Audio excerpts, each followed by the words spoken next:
A sua ansiedade e depressão não são um problema no seu cérebro. Pelo menos, era isso que o maior psiquiatra da história acreditava. Remédios não vão curar o seu vazio. Carl Jung descobriu que a única forma de mudar a sua vida é encarando o que você mais esconde, a sua própria sombra. Os psicotrópicos se tornaram uma das formas mais comuns de tratamento para transtornos de ansiedade e depressão. Mas esses medicamentos não são muito eficazes em curar as pessoas. Muitas vezes, eles apenas se tornam muletas para lutas psicológicas ao longo da vida. Felizmente, existem maneiras alternativas de lidar com a ansiedade e a depressão.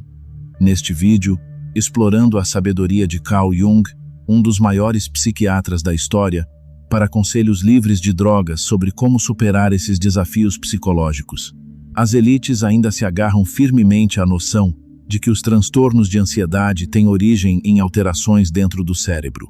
Infelizmente, muitos médicos comuns ainda juram por esse evangelho, em detrimento de seus pacientes, que nossa era produz em grandes quantidades. Quase todos esses pacientes foram convencidos pela doutrina médica de que sua doença é de natureza física. Carl Jung acreditava que a maioria dos casos de ansiedade e depressão não é resultado de um cérebro com defeito, mas sim de um estilo de vida defeituoso. Segundo Jung, o primeiro passo no tratamento não era uma prescrição, mas sim uma dose de introspecção psicológica, entender o que esperar da vida e o que é necessário para fazer mudanças. Quanto ao primeiro, Jung observou que muitas pessoas acreditam que a vida deveria ser fácil, com pouco sofrimento e dificuldades evitadas. Mas Jung foi franco com seus pacientes, dizendo-lhes que a vida não é fácil e conforto e paz não são nosso estado natural. Como Jung escreveu, em última análise, é altamente improvável que possa haver uma terapia que elimine todas as dificuldades. O homem precisa de dificuldades. Elas são necessárias para a saúde. O que nos preocupa aqui é apenas uma quantidade excessiva delas. Aceitar que as dificuldades são inevitáveis e que nada que vale a pena vem facilmente nos coloca em terreno firme, possibilitando a mudança. Quando aceitamos que a vida é difícil, também percebemos que somente por meio de um caráter fortalecido temos alguma chance de viver bem. Por outro lado, se permanecermos iludidos de que a vida deveria ser fácil, faltará motivação para superar as fraquezas, esperando falsamente que o tempo torne a vida mais fácil. A vida é um campo de batalha. Sempre foi e sempre será. E se não fosse assim, a existência chegaria ao fim. Outra visão crucial que Jung enfatizava para que seus pacientes entendessem é que nossos problemas existem no presente, e cavar o passado não resolverá os problemas atuais. Muitas pessoas acreditam que só podem avançar na vida depois de descobrir por que são como são. Mas Jung desafiou essa noção. Jung acreditava que uma fixação excessiva no passado era apenas uma tática de evasão usada para evitar a difícil tarefa de enfrentar o que precisa ser feito agora. As pessoas deveriam saber que não apenas o neurótico, mas todos, naturalmente, preferem nunca procurar as causas de qualquer inconveniente em si mesmas, mas empurrá-las o mais longe possível no espaço e no tempo. Caso contrário, correriam o risco de ter que fazer uma mudança para melhor. Comparado com esse risco odioso, parece infinitamente mais vantajoso colocar a culpa em outra pessoa. Com essas doses de introspecção psicológica, Jung passaria para o primeiro passo concreto em seu método de tratamento. E isso era ajudar seus pacientes a enfrentar o que ele chamava de sombra. Pois, como ele escreveu, o primeiro requisito de qualquer método psicológico completo é para a consciência enfrentar sua sombra. A sombra é o termo de Jung para os elementos de nosso caráter que negamos e forçamos para o inconsciente devido a vergonha, insegurança ou censura. Em outras palavras, é o lado de nossa personalidade que desejamos esconder dos outros, assim como de nós mesmos. Não pode haver dúvida de que o homem, no geral, é menos bom do que imagina ser ou deseja ser. Todo mundo carrega uma sombra, e quanto menos ela se manifesta na vida consciente do indivíduo, mais escura e densa ela é.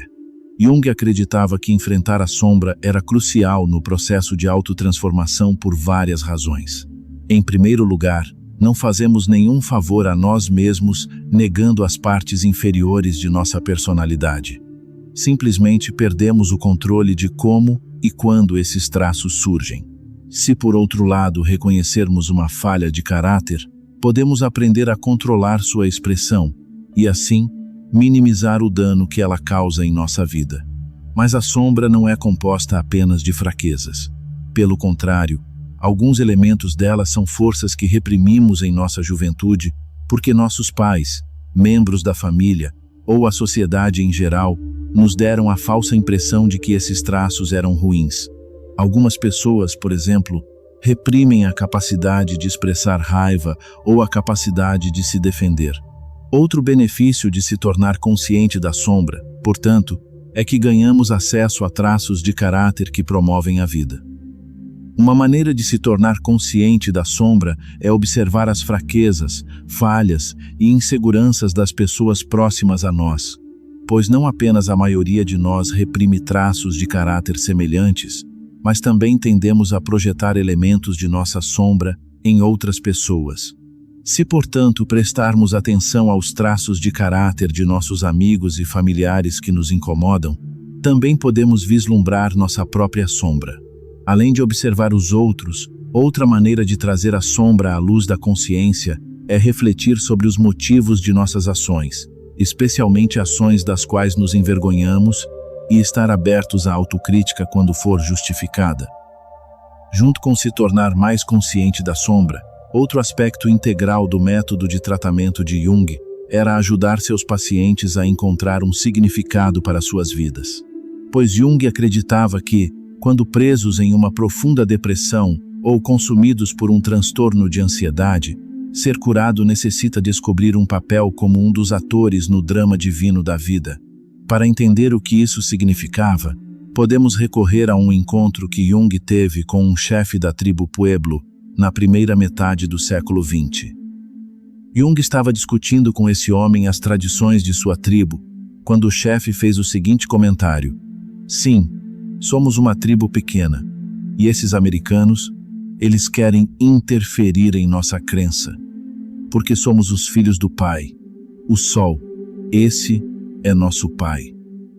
Devemos ajudá-lo diariamente a se levantar sobre o horizonte e a atravessar o céu.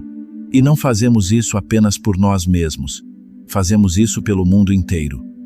Jung entendia que para muitos nos dias de hoje, essa afirmação soaria louca e arcaica.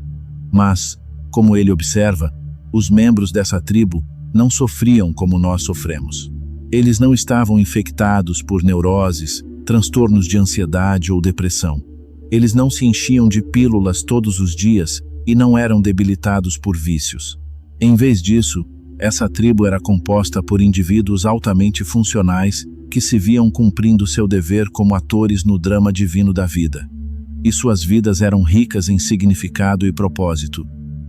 Jung contrasta esse estilo de vida com uma mulher ocidental que ele conheceu. Esta senhora, como Jung observa, era uma viajante compulsiva, sempre correndo de um lugar para outro, sempre buscando, mas nunca realmente encontrando o que procurava. Fiquei surpreso quando olhei nos olhos dela, os olhos de um animal caçado, encurralado, buscando e buscando, porque ela não vive a vida que faz sentido.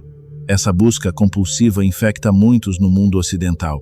Alguns correm de um destino para outro, alguns perseguem parceiros românticos, outros são buscadores compulsivos de dinheiro, prestígio, fama ou reconhecimento nas redes sociais.